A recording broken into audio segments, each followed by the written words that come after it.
Mr. Carlito? Si Carlito, ewan ko. Kanina nasa studio. Di ko lang alam kung ngayon. Hindi mo kayo magkasama? Nag-away po ba kayo? Away, hindi. Ano naman pag-aawayan namin? Ate naman. Sabi po sa hula, ang iyong pinakamamahal na si Sir Carlito ay mamamatay. Firstly, hindi naman talaga ako naniniwala sa mga ganyan. Secondly, mali mo, pinakamamahal ko yung sarili ko, diba? Huwag naman sa... Diba? Yun lang. So, salamat. Salamat, Thank you. Thank you.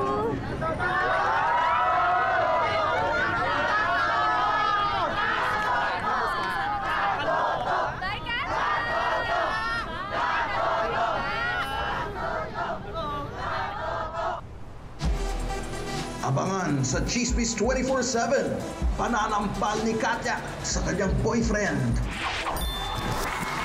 Break na nga daw ba ang love team ng bansa na kung tawagin ay Katoto?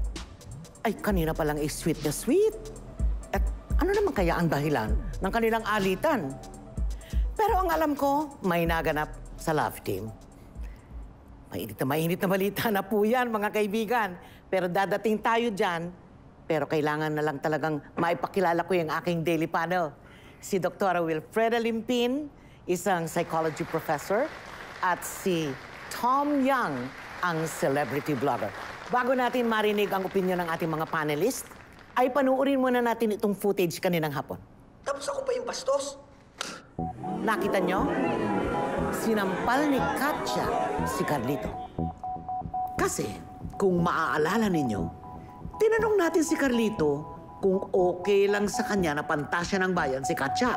At ano naman ang sabi? Ay, Tita Terry, ito sabi niya. Okay lang. Okay lang. Dr. Wilfreda Limpin, ano kaya ang ibig sabihin ng reaksyon ni Carlito sa tanong? Well, you know, to be fair, Terry, I think that Carlito may have panicked from the spotlight. Alam naman nating lahat na nag-hate siya from the general public for quite some time, di ba? And sa tingin ko, this boy is suffering from PTSD, that's post-traumatic stress syndrome for you. Do you remember a few years ago, his manager made this very controversial movie. He revealed this... ilagay mo to. Carlito, may video scandal daw. Kasiping ang dating manager, question mark. Tapos yung scandal all caps. Video scandal na ito. At dahil dyan siguro, na-overwhelm itong si Carlito sa atensyon at naalala niya yung experience niya with this alleged scandal. Di ba disorder yun? Di syndrome. Date ka, Day. Mag-rehearse ka na doon. Oh, Kat, okay ka lang?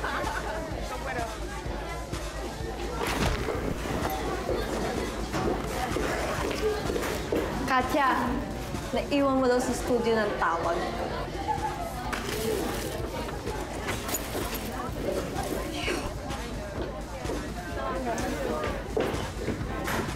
Komplikado kasi yung issue with Katya.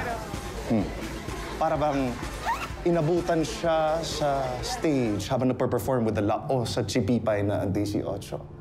Para siyang eksena sa isang ATV movie. Yung Burlesque Queen, di ba kapanahunan mo pa yun? Di ba? Ano ba yung nangyari doon sa pelikula ni ATV? Hindi ba't buntis ang protagonist at nagpalaglag? Bakit alam mo? Ilagay mo. Katya, kama, buntes, question mark. Yung buntes all caps. Katya, buntis, daw. Hindi! Walang daw. Question mark lang. Okay. In my honest and humble opinion, Tita Terry, posible na hindi yung period. Siguro nag-break sila dahil hindi ipinaalam ni Katya kay Carlito na buntis siya. And to add to that, si Madam Nora may hula that within 24 hours, a loved one will pass away. Dagdag rin yan sa stress ng relationship. Right. Yes. Grabe na talagang tadhana. Mapaglaro. Nakakatawang isipin.